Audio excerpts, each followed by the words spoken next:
Bonsoir et bienvenue sur Monaco Info. Sans plus tarder, vos titres en images.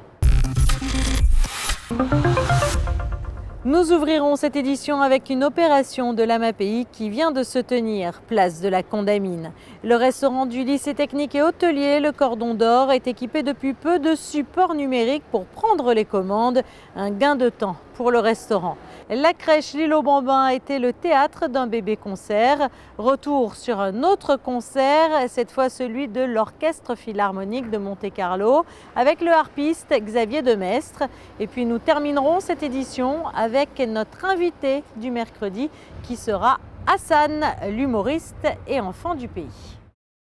Mais avant de développer ces titres, nous venons de l'apprendre par une dépêche officielle du Palais Princier. Le fils de la princesse Stéphanie, Louis Ducruet, vient de se fiancer avec mademoiselle Marie Chevalier. On ouvre ce journal avec une opération de l'AMAPI. Les membres de l'association monégasque pour l'aide et la protection de l'enfance inadaptée se sont réunis au marché de la Condamine pour présenter différents projets à leurs partenaires et à des personnalités de la principauté. Regardez ce reportage signé Fabien Bonilla. Tout d'abord, il y a le projet de la Sapodia. La Sapodia et le Tour du Mont Blanc, voici les deux projets phares de l'AMAPI dans les mois à venir. Ces deux projets ont été présentés au marché de la Condamine. Deux aventures sportives pour les bénéficiaires de l'AMAPI. L'une à pied, en randonnée, non pas une montée sur le sommet de l'Europe, mais comme son nom l'indique, un véritable Tour du Mont Blanc du 9 au 18 juillet. C'est 170 km la boucle. Il y a 10 000 mètres de dénivelé positif. Et donc c'est sur 10 jours. On fait d'abord La France, la Suisse, l'Italie. Et après, on fait pareil. on retourne. 4 bénéficiaires feront partie de ce défi, ainsi que 2 éducateurs et un bénévole. L'autre grande aventure sportive se déroulera un peu plus tôt dans le temps, les 28 et 29 juin prochains, à vélo, en tandem plus exactement, la Sapodia Monoikos. Là aussi, 5 bénéficiaires accompagnés de 5 éducateurs prendront le départ de cette course au profit de la Sapodia qui œuvre en faveur des personnes en situation de handicap ou en attente d'un don de moelle osseuse. Donc nous partons d'Albertville pour entrer sur Monaco, 450 km, 200 cyclistes. On va traverser 4 départements, quelques communes. Et nous partons donc le jeudi matin et nous rentrons le vendredi à 6h devant le parvis du stade Louis II. C'est surtout un défi humain et vraiment une expérience qui te marque à vie. D'ailleurs pour l'AMAPI c'est la 3e participation et les bénéficiaires chaque année demandent à recommencer, quoi. Moi j'ai fait la 3e année de la Sapodia et c'est bien avec Pascal et aussi Ludo. Et les autres, Pascal est devant, moi je suis derrière. C'est la première fois que je la fais. Ça me fait très plaisir de faire cette course de tandem avec toutes mes équipes de l'AMAPI. En attendant le départ de ces 2 véritables défis humains, les tandems ainsi que les participants ont été bénis lors de cette soirée de présentation.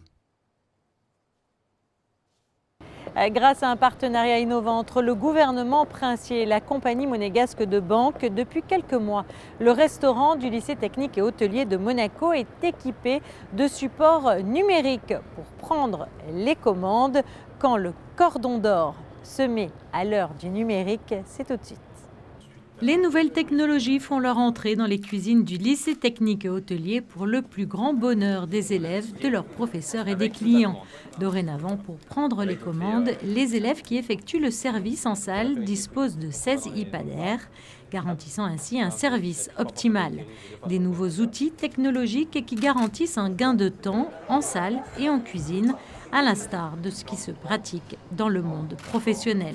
Un apprentissage dans l'air du temps. C'est un précieux cadeau que nous a fait la CMB, puisque effectivement, comme vous le disiez, c'est un outil qui aujourd'hui est extrêmement répandu dans le monde professionnel hôtelier. Et donc nous avons la chance d'avoir ce matériel high-tech à la disposition de nos élèves qui leur permet effectivement de s'initier à ces process informatiques, à ces boîtiers numériques de commande, et en même temps aussi de travailler sur la programmation, sur la révision des menus en début de matinée et sur l'utilisation de ce matériel. C'est une très très bonne chose, effectivement. Ces supports numériques novateurs permettent ainsi aux élèves qui effectuent le service de procéder à une saisie plus rapide et plus précise concernant les demandes des clients. Les commandes sont directement transmises en cuisine où la préparation des plats est immédiatement réalisée. Un moment de quiétude à présent avec cette belle opération organisée par le service social de la mairie et qui s'adresse aux tout petits. C'est une première en principauté. Regardez plutôt ce reportage. Quand la musique adoucit les mœurs et apaise nos enfants. Mise en place par la mairie avec le soutien de l'Académie Régnier 3, le premier concert pour bébés a été donné à la crèche L'Île aux Bambins. C'est un projet qui me tient à cœur parce qu'il m'a été inspiré par mon fils qui, comme beaucoup d'enfants, adore la musique. Donc je regrettais un peu de ne pas pouvoir l'emmener à des concerts parce que vous vous doutez que c'est un petit peu compliqué. Donc aujourd'hui, on fait venir le concert à la crèche.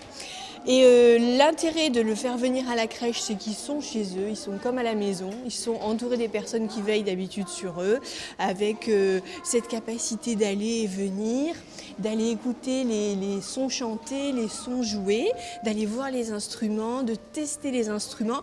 Bref, il n'y a pas les contraintes qu'on peut avoir dans une salle de spectacle. Les petits se sont réveillés de leur sieste en musique puisque durant plus d'une heure, de jeunes élèves des classes à horaires aménagés de l'école de la Condamine ont entonné des morceaux musicaux adaptés aux tout petits, un très jeune public qui semblait conquis par les performances de leurs aînés. Je crois que c'est très très positif. C'est la découverte en fait de la musique, la découverte des sonorités, c'est l'éveil à la sensibilité musicale. Donc je trouve que c'est vraiment une opération très très intéressante. C'est vraiment adorable. Moi je trouve qu'ils sont très concentrés, très calmes. Puis il y en a qui ont un élan vers ces instruments, vers cette musique, qui veulent absolument aller voir, qui sont avides. Et c'est vrai que c'est très touchant de les voir réagir au contact de la musique. Une opération qui a remporté un franc succès et qui a permis aux enfants de partager un moment de douceur et d'échange, quel que soit leur âge. On ouvre à présent une page sportive et on se rend à Pyeongchang où se tiennent les Jeux Olympiques. La skieuse monégasque Alexandra Coletti termine à la 27e place de la descente en ski alpin, soit à 5 secondes 8 de la gagnante, l'Italienne Sofia Goggia. Les Jeux Olympiques de Pyeongchang sont également l'occasion de réunir d'anciens Olympiens qui continuent de vivre et de vibrer avec cet événement. Une association a même été créée en ce sens il y a 20 ans de cela. Regardez le reportage sur place d'Émilie Rousseau et de Serge Prémont. C'est une association qui a pour but de rassembler tous les Olympiens du monde entier, ceux qui ont vécu de vives émotions, des temps forts lors d'un événement qui est le rêve de tout sportif professionnel. L'Association mondiale des Olympiens a réuni ses membres à Pyeongchang. Cette entité a vu le jour en 1996 sous l'impulsion de l'ancien président du Comité international olympique, Juan Antonio Samaranch. Aujourd'hui, c'est un monégasque qui est à la tête de l'association, Joël Bouzou. Au moment des Jeux Olympiques, le fait de rassembler tous les Olympiens, pas seulement ceux qui ont été Olympiens une fois, mais ils reviennent et ils rencontrent tous leurs amis, quelquefois 10 ans, 15 ans, 20 ans après. C'est aussi une célébration de l'humanité, de la diversité, de la paix. Et je suis personnellement très heureux, bien sûr, de ce succès ici, en tant que président des Olympiens, mais je suis aussi heureux d'avoir ancré aussi l'organisation à Monaco et d'avoir son Altesse Sérénissime le Prince Albert II, 5 fois olympien, comme patron des Olympiens. Une fois un Olympien, toute sa vie un Olympien. Cela pourrait être la devise de l'association. En Corée du Sud, la WOA, comme elle se surnomme, a rendu hommage aux anciens sportifs impliqués dans le monde de l'olympisme et au-delà. C'est le cas par exemple de son Altesse Sérénissime le Prince Albert II, olympien, membre du CIO et président de la commission durabilité et héritage. Il s'implique réellement et il a beaucoup d'influence et beaucoup de pouvoir là parce que la durabilité c'est un des piliers de notre agenda 2020 Et là, le prince a développé un projet d'une stratégie de durabilité pas seulement pour le CIO, mais pour tout le mouvement olympique. Et cette initiative a été très très bien appréciée par tout le monde. Et maintenant, il est déterminé aussi d'implémenter cette stratégie. Alors nous sommes très impressionnés d'une côté et nous sommes très grés au Monseigneur de s'impliquer dans une telle manière. 5 fois olympien, le prince Albert II aime à se replonger dans cette atmosphère olympique.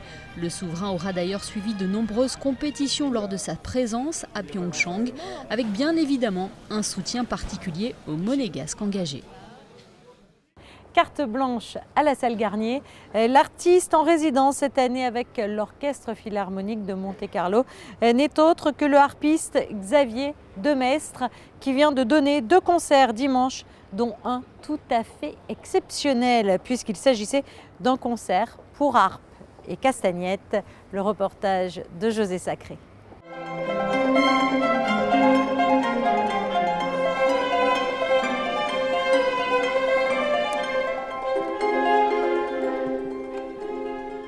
Xavier Demestre est l'un des meilleurs harpistes du monde. Il a été nommé cette année artiste en résidence de l'Orchestre Philharmonique de Monte-Carlo. Dimanche 18 février, dans le cadre d'une carte blanche, Xavier Demestre a donné 2 concerts à la salle Garnier. L'un à 15h avec l'Orchestre Philharmonique de Monte-Carlo dans un programme Krumpholz Haydn Hermann et le matin à 11h un récital exceptionnel en duo, un duo unique au monde, harpe-castagnette. Xavier Demestre, harpe, Lucero Tena, castagnette.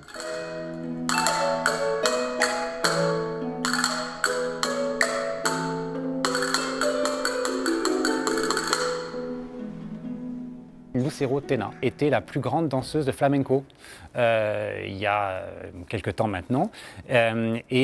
Toutes les grandes stars d'Hollywood ou du monde entier, quand ils venaient à Madrid, venaient voir danser Lucero Tena. Donc vous avez des photos d'elle avec Marlon Brando, avec Ava Gardner, avec la princesse Grace d'ailleurs. Et sa spécialité, c'était les castagnettes. Il n'y a personne au monde qui joue les castagnettes comme elle. Et quand je l'ai rencontrée à Madrid, après un concert que je donnais, j'ai été aussi fasciné par sa personnalité. C'est une petite dame d'1m50 qui a fêté ses 80 ans l'année dernière, qui a une énergie et une authenticité au niveau de l'Espagne. Ça m'a vraiment inspiré et je me suis dit, on va faire quelque chose ensemble. Elle était absolument ravie et ça donne un projet insolite, mais l'album qui vient de sortir est déjà dans le top 5 des meilleures ventes en Allemagne. Ça rencontre un succès extraordinaire et je suis très heureux de pouvoir débuter un petit peu la tournée européenne à Monaco, à l'Opéra Garnier.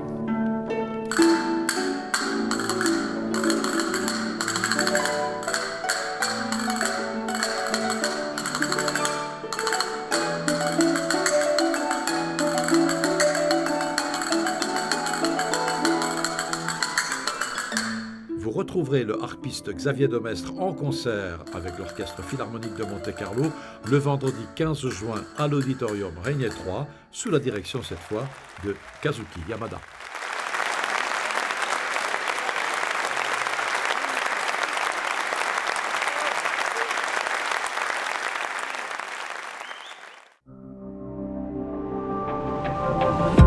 Nous sommes à présent avec notre invité du mercredi, Hassan. Hassan qui est à présent bien connu en principauté et puis un peu partout en France. Alors vous avez un parcours assez atypique. Vous êtes infirmier anesthésiste au CHPG et puis en même temps vous êtes humoriste. Alors parlez-nous un petit peu de vos débuts. Les débuts, j'ai d'abord dû avoir un vrai métier. C'était une obligation fixée par mon papa pour pouvoir après faire ce que je voulais. Donc je me suis d'abord trouvé, selon lui, un vrai métier. Et j'ai choisi de devenir infirmier anesthésiste, c'est quelque chose qui m'a toujours plu. Et une fois que j'avais mon métier, j'ai pu en fait me libérer et faire ce que je voulais depuis toujours, c'est faire de l'humour, monter sur scène. Et grâce à des gens qui m'ont soutenu, qui m'ont poussé et qui m'ont donné confiance en moi, j'ai réussi à me lancer là-dedans. Et alors, pourquoi avoir choisi ce métier? Parce que c'est complètement différent. Il faut être sérieux quand on est dans le monde de la médecine. Vous êtes comment d'ailleurs avec vos patients? Quand ça dépend. En général, je joue beaucoup de l'humour. Je trouve que c'est un super vecteur, soit pour détendre les patients, ça permet aussi, entre guillemets, de penser à autre chose, donc de participer à soulager la douleur. Mais quand il y a des moments où il faut être sérieux, j'essaie d'être très professionnel. Et quand je peux me permettre, selon le contexte, j'essaie de jouer de ça, de l'humour. Et puis comment on concilie les deux métiers? Parce que vous continuez à travailler à plein temps au CHPG. Oui, jusqu'à maintenant, je travaille à plein temps. Pour le moment, c'est complémentaire pour moi. C'est vrai que j'ai la chance, quand je suis au travail, de me dire je joue pendant toute la semaine le soir au théâtre et ça me permet de souffler des fois. Et quand je suis au théâtre, c'est vraiment très qualitatif de se dire que moi, je n'ai pas besoin de jouer pour l'argent parce que j'ai mon travail. Et donc ça enlève une pression et je viens juste prendre du plaisir en fait. Parlez-nous maintenant de votre spectacle. Parce qu'on peut vous voir très prochainement d'ailleurs à Nice, Antibes, Paris ce week-end. Parlez-nous de votre spectacle pour les gens qui ne l'ont pas encore vu. C'est un spectacle où je parle de tout ce que j'aime. C'est mon premier spectacle, il est un petit peu autobiographique. Donc ça parle de mes particularités, donc le fait que je sois infirmier anesthésiste, le fait que je sois de Monaco, parce que ça reste une particularité dans le sens où quand je dis aux gens que je m'appelle Hassan et que je suis de Monaco, ils me disent « Ah bon, c'est possible ?» C'est possible. Que je suis enfant du pays et c'était une manière aussi à moi de rendre hommage à tout ce que Monaco a pu m'apporter. Parce que je trouve on dit souvent que c'est une bulle, mais en termes scolaires, donc je parle beaucoup de comment j'ai grandi ici. Vous étiez au lycée Albert Ier. J'étais à l'école des Carmes, j'ai été au collège Charles III, j'ai été...